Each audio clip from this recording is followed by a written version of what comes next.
Je vais vous faire voir maintenant le matériel, les pinceaux pour la peinture. Donc,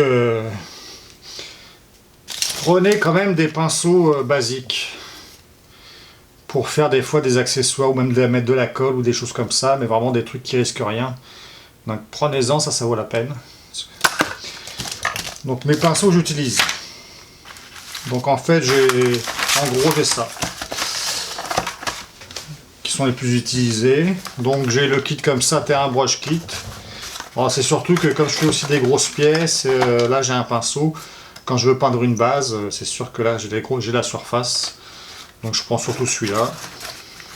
Ça c'est pareil, si j'ai des éléments un peu plus gros, je prends celui-là.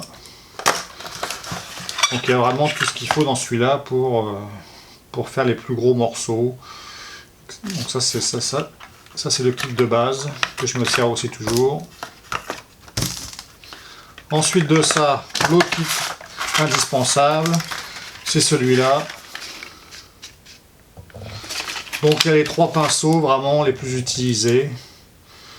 Donc ça c'est pour le plus gros, les plus détails. Et puis là si vraiment j'ai des...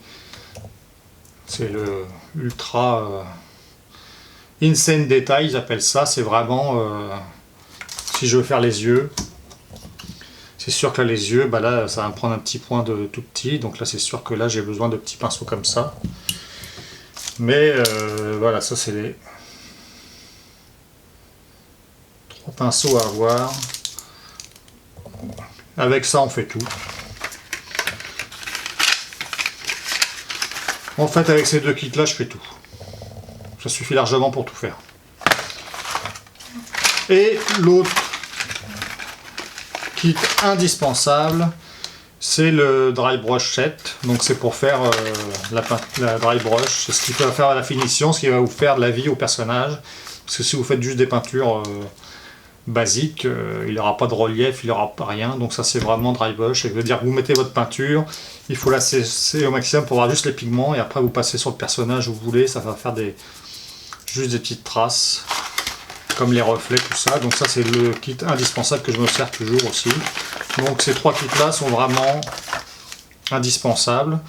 J'ai acheté aussi celui-là, le Citadel Dry Brush, mais je l'aime moins parce qu'il est plat. Donc je préfère le rond comme ça, je trouve. Ça c'est j'ai essayé, puis je l'aime pas trop. J'ai assez ça là que j'ai jamais essayé non plus. Donc vraiment ces 3 kits là indispensables. Plus des pinceaux basiques.